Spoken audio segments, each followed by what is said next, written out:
You're watching Ravens Rundown by Chat Sports. I am Tom Downey, and before we get going on today's show, a very important question for you guys. My sister-in-law is heading over to Baltimore for the weekend. She typically doesn't like crab all that much. It's the texture, I guess. I think crab's delicious. So help me out. She agreed to try it.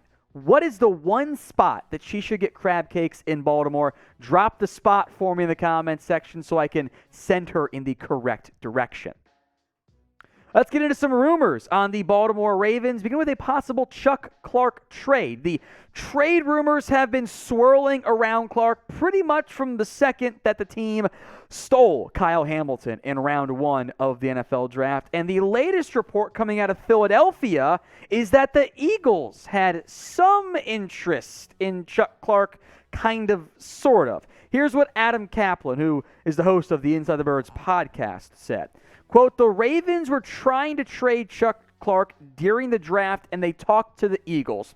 Our understanding, and it is still that they were not interested in Chuck Clark at that point. Now you say, how can that be? The guy's a starting safety. He's losing his starting job, which I agree with Adam, and he didn't really expand upon that point too much, which is weird. He also said this. We were also told that Jalen Reagor's name came up. There was no offer. The Ravens definitely, from multiple sources, had interest in Reagor during the 2020 NFL Draft. Reagor's name came up, but there was no offer. Now, it'd be really weird for the Eagles to not have interest in Chuck Clark because he's a good football player. Reagor having some semblance of potential interest, I do think makes sense. There was no offer means the two sides discussed some semblance of an offer but never officially made one because much like college coaching deals, nobody gets offered the job until they accept it. No trades are offered until after they've accepted it as well because that way you can say, oh, well, we never made a trade, even though, yeah, they did. Reagor is an interesting idea for Philadelphia for the Ravens because former first-round pick who has not lived up to expectations whatsoever. Frankly, he has been a bust so far.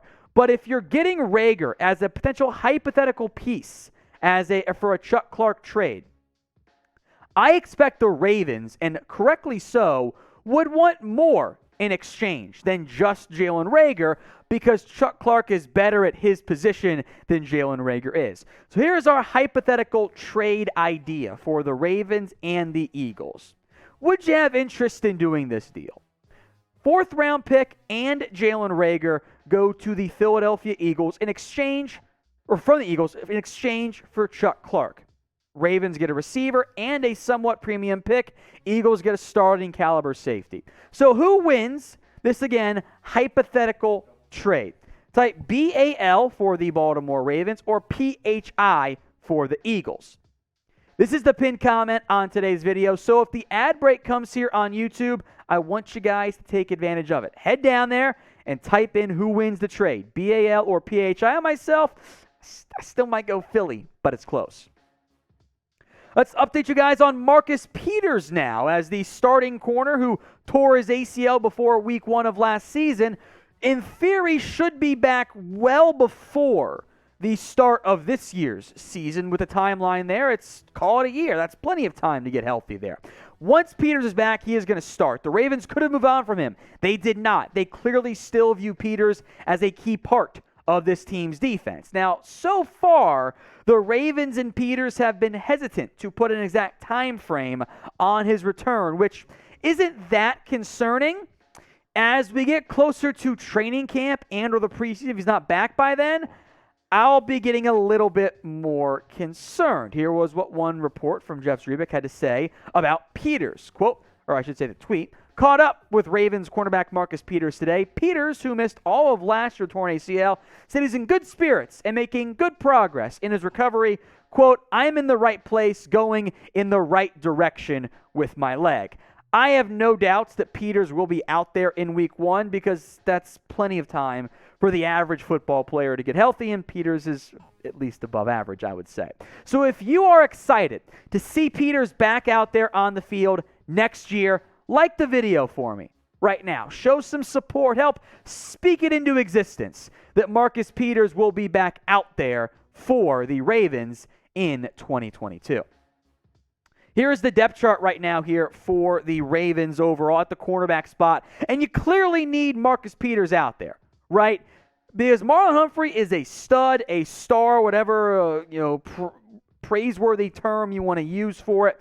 Beyond that, there's some uncertainty, at least for me. Now, Brandon Stevens was a late third-round pick, kind of had safety, corner, hybrid stuff. I think nickelback is a good spot for him, so we're going to throw him in there. Kevon Seymour's had some hype in the past. Amon Marshall was hurt last year, but he was a former fourth-round pick. That's intriguing. They spent a fourth-round pick on Damarian Williams and Jalen Armour-Davis, so there is investments here at corner, but there is also a lack of provenness, and that is what Peters brings. Playmaking, proven ability. The consistent ability when healthy, i.e. in 2020, to make plays in the football cannot be understated. I'm a big fan of Peters' game. I think he's an awesome compliment to Marlon Humphrey. What the Ravens gave up to get him was an absolute steal. Kenny Young and a random pick swap, or a late pick. Great value there for Baltimore. That's why they're a smart organization. So for the Ravens, I expect Peters to be out there in week 1. If we get to camp, preseason he's not back yet, that will raise some red flags for me. We mentioned Chuck Clark being traded. Well, this guy's why. Kyle Hamilton. You can get his gear on sale now at chatsports.com/Kyle Hamilton. We'll take you right into the Fanatics site with all of their available gear for Hamilton, from the jersey to the jersey itself. Jersey stands for t-shirt and jersey combo. I feel like there's a better word we could use for it, but that's what I'm going to go with there. That's just the common word, I should say. I'm a jersey guy myself. I think it looks way better. Get yours today at chatsports.com/Kyle Hamilton. That link, by the way, is in the comments section and in the description. Some Ravens news to get into here, beginning with this. Nick Boyle has agreed to a reworked contract with the Ravens. Now, he had a $5 million base salary. That has been brought down to $1.12 million, very close to the vet minimum for a player of Boyle's experience. That includes a $2.63 million signing bonus and an extra $1.25 million available via incentives. In addition to this, $1 million of his salary next year has been flipped into a roster bonus. So as it relates to this year, that creates over $2.5 million in salary cap space. Just enough money, if you wanted to maybe go sign a buy low receiver, coming off maybe not his best year ever, and maybe filling one of your bigger needs, I would argue, left on your roster. And Bleacher Report has named the Ravens as a prime landing spot for 2 different receivers, which I think makes a whole hell of a lot of sense for this team. First up is Julio Jones. Now, if I had told you a year ago the Ravens were going to land Julio Jones, everyone would have been over the moon like, oh, yeah, we got Julio, right? Then he came off his worst year ever. In fact, the last 2 years from Julio Jones has been his worst year ever. He has not been prime Julio.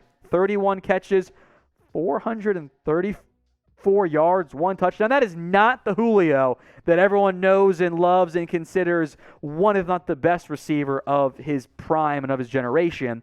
But he's not the same guy anymore. Injuries are a red flag, but cheap 1-year deal, it's Julio. Can't be too mad about that idea. The other name is TY Hilton.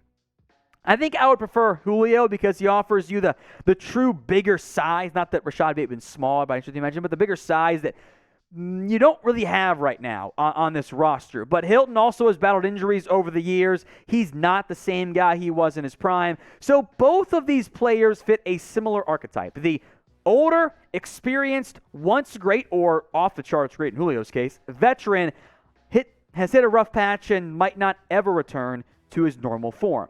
So if you had to pick one of these two to sign, who would it be? Type JJ for Julio Jones or type in TH for TY Hilton. Let me know who you would rather have in the comment section right now. If the Ravens do sign one of those guys or somebody else altogether, you know that we will break it down for you here on Ravens Rundown. So if you haven't already, hit that big red button and subscribe right now.